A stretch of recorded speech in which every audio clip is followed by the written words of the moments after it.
On a cold morning in the early 1970s, the future of American armored warfare was at a crossroads. We need a new pit path. The U.S. Army had a problem. Their tanks were too slow, too loud, and increasingly vulnerable. To survive on a modern battlefield, the next tank needed more armor. It needed more power.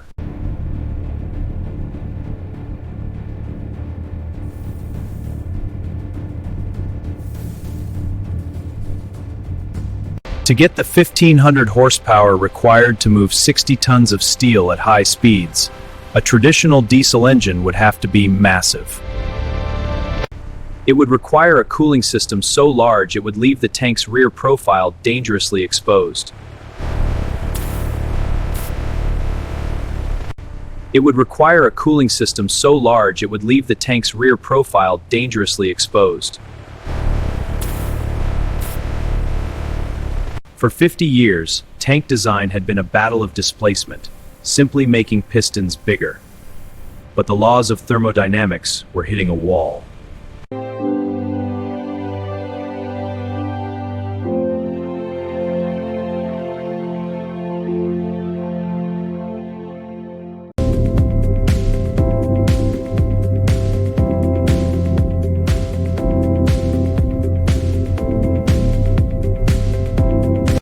A diesel engine relies on heavy pistons moving up and down. To increase power, you increase the number of cylinders or the size of the block. In engineering, every choice is a trade-off between weight, volume, and output. This liquid demonstrates that balance. Less volume gives us lighter weight but sacrifices output. It's all about finding the right compromise. A gas turbine operates on a continuous flow of air. It follows the Brayton cycle: compression, combustion, and expansion. Let's take a closer look at this sample. The liquid is pale green. It looks stable. Swirling it gently to check for particles. No particles. This is a good sign. Because the motion is purely rotational and continuous, rather than intermittent and reciprocating, the turbine can process a much larger volume of air in a much smaller physical footprint. The AGT 1500 produces 1,500 horsepower, while weighing about 2,500 pounds. To get that same output from a 1970s diesel engine, you were looking at nearly double the weight and significantly more volume. By choosing the turbine, engineers bought themselves several tons of weight budget, which they could then reinvest into what matters most for a tank. This saved us 3 tons, enough for thicker armor. The whispering death. But the turbine wasn't just chosen for its size, it was chosen for its acoustic signature.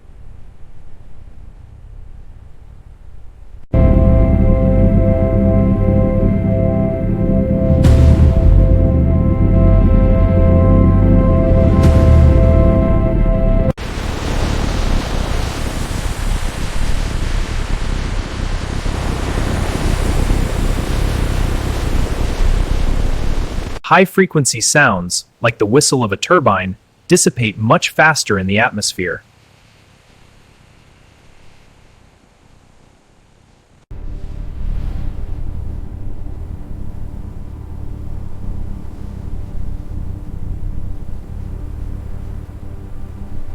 This earned the Abrams the nickname, Whispering Death.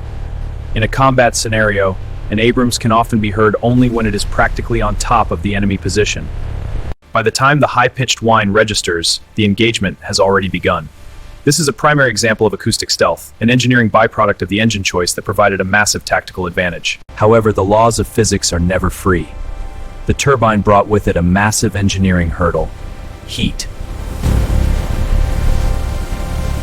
Gas turbines operate at much higher internal temperatures than diesels to achieve efficiency. The turbine's combustion chamber reaches over 1,500 degrees Celsius. This high heat allows for greater thermal efficiency than diesel engines. While a diesel engine uses a radiator and liquid coolant to dump heat, a turbine dumps its heat directly out of the exhaust. This created 2 problems. First, the thermal signature is a kick-me sign for heat-seeking missiles. Second, the exhaust is so hot, reaching temperatures over 500 degrees Celsius, that infantry cannot stay behind the tank for cover without being literally cooked. This diagram shows the Abrams tank's rear exhaust and cooling system. Hot exhaust gases exit from the vanes. Ambient air is drawn in through vents to mix with the hot gases. This mixing lowers the temperature, reducing the vehicle's signature. Engineers solved this using a series of diffusers and cooling fans to mix ambient air with the exhaust, but it remains a compromise. Engineers solved this using a series of diffusers and cooling fans to mix ambient air with the exhaust, but it remains a compromise. Sir, what's the biggest challenge with the M1 Abrams? Hot, whispering death, it's fuel. Specific fuel consumption is the real issue. It burns a gallon every eighth of a mile. That's the number I worry about. If you ask a logistics officer about the Abrams, they won't talk about whispering death. I'll talk about the specific fuel consumption. The M1 Abrams has a specific fuel consumption of about 3 gallons per mile.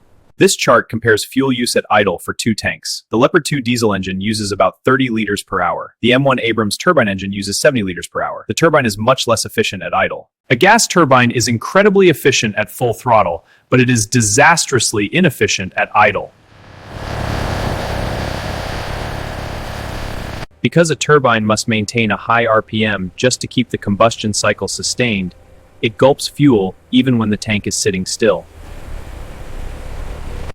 To put that in perspective, the Abrams gets roughly 0.6 miles per gallon. A typical compact car gets about 30 miles per gallon. That's a huge difference. The US Army's solution to this wasn't an engineering fix for the engine, it was a logistical fix for the Army.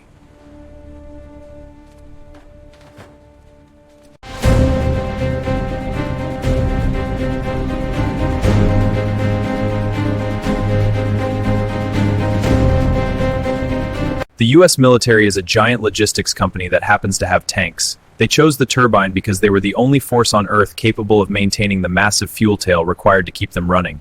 They prioritized the power-to-weight ratio and battlefield agility over fuel economy, betting that their supply chain could bridge the gap. Finally, there's the issue of the environment. Tanks live in the dirt. A jet engine, however, is a precision instrument that hates particulates.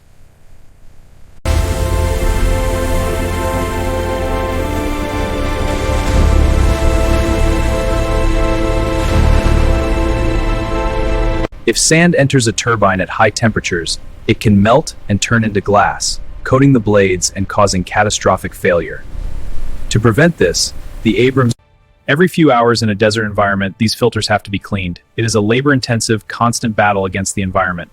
A diesel engine is much more forgiving of a little dust, a turbine is not. So, was it worth it? Today, the M1 Abrams remains one of the most feared dominant forces on the battlefield. Its ability to accelerate from 0 to 20 miles per hour in 7 seconds.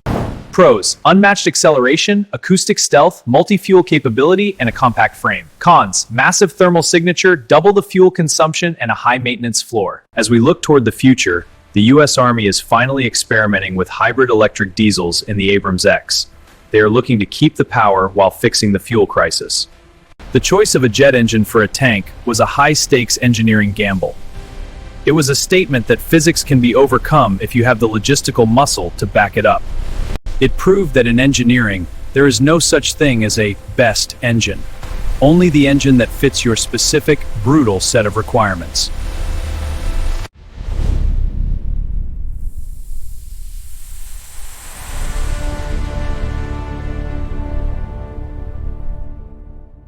Human ingenuity will always push against the limits of nature. Sometimes, that means putting a jet engine in a box of steel and hoping you brought enough fuel.